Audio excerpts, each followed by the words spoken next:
母を殺した。貴様をここで終わらせる。 There's a certain beauty in the art of battle. It's an aesthetic that surpasses mere graphical fidelity, a medium where sport and conflict can collide. Over the years, it's been easy to forget how much Bandai Namco's Tekken series influenced the art of fighting games. Given how 5 years have passed since Tekken Tag Tournament 2, the last major iteration to hit home consoles, Tekken 7 certainly seems like a big deal. It also doesn't hurt that Bandai Namco took 2 years after it released in arcades to add even more in terms of character, mechanics, and features with Fated Retribution to help Tekken 7 rise even higher. The Tekken games haven't been placed on a pedestal for their stories, but Tekken 7 makes a concerted effort with its campaign mode. This is a proper cinematic story dubbed the Mishima Saga, and it's focused on, you guessed it, Heihachi, his son Kazuya, and grandson Jin Kazama. The three have been in a long-standing blood feud, and the current story, where Heihachi regains control of the Zaibatsu, Kazuya leading G Corporation, Jin Kazama's supposed disappearance, has a lot going on. It's actually narrated from the perspective of a Western-ish reporter, giving a different angle to the raging conflict and how it's affecting the world. As with previous Tekken games, the result is fairly bombastic, with a healthy dose of anime-style schlock. From the opener, where a young Kazuya fights against his father, loses, and is unceremoniously dumped into a volcano, to Heihachi storming the Zaibatsu, besting several soldiers before fighting Nina Williams, there's little impact in Tekken 7's story. I'd probably care a lot more about what's going on if everything wasn't happening at such a breakneck pace. Like Injustice 2, you'll take control of different fighters throughout Tekken 7's story.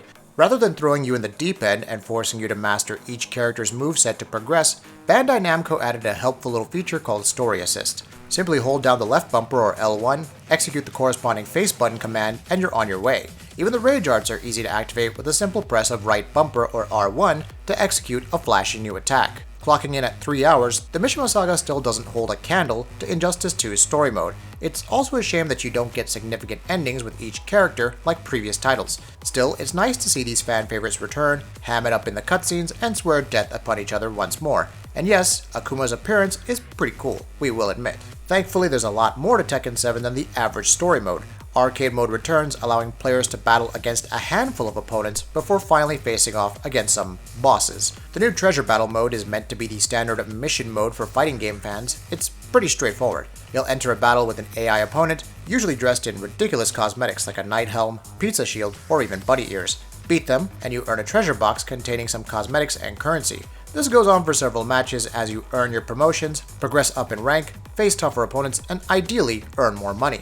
Treasure Battle is a neat concept because it plays so well into Tekken 7's combat system. As you spend time with a certain character, learning their ins and outs, facing tougher opponents, and growing as a player, you're rewarded for your efforts. It's an especially good feeling in the beginning, though the overall variety that Treasure Battle offers is kind of lacking. If you're looking for Smash Bros. Style objectives or Injustice 2-like modifiers, you won't find that here. However, the combat system is so robust and deep that it's a joy to play around with. Tekken 7 maintains the usual one button controls one limb style of combat, making it easy to chain combos together.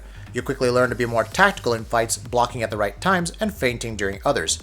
Launching an opponent into the air for a quick juggle is important, and while there may be combos with dozens, even 100 different commands, you quickly learn that there's more to the game than that. This is thanks to the new damage cap on combos, limiting their overall effect with the more hits chained.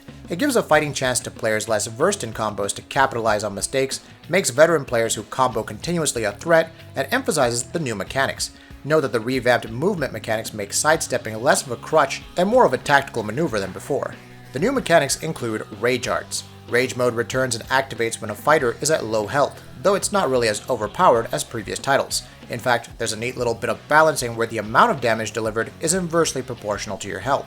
Rage Arts allow you to execute certain special moves that can deal high amounts of damage, but at the cost of no increased attack when your own health is critical. Power Crush is an attack that will ignore your enemy's high and mid attacks and can be great for outright surprising an opponent who's trying to interrupt you. Power Crush attacks are peppered through the usual movesets, so you'll have to practice them enough to know when they should be activated. Unfortunately, the game's training mode isn't quite up to snuff for this. Tekken 7 in general takes a very DIY approach when it comes to learning its intricacies. Previous games didn't do all that great a job either, but it's weird how things can take a step down from even Tekken Tag Tournament 2. Regarding the characters, there's great flow and variety all around. Some are easy to pick up, but they possess tons of potential. Each fighter feels distinct while bringing something interesting to the table. Katarina Alves feels good for new players and has a solid set of combos, launchers, and juggles that are easy to execute. Poster boy Jin Kazama has some more weight to his attacks but can effectively knock back enemies, while a fighter like Heihachi can effectively punish them on the ground. While it's too early to discuss how balanced each fighter is against each other, everyone feels strong, distinct, easy to pick up, and powerful once you really get the hang of things. That's not an easy balance state to master, but Tekken 7 makes it look easy, plus it's tons of fun.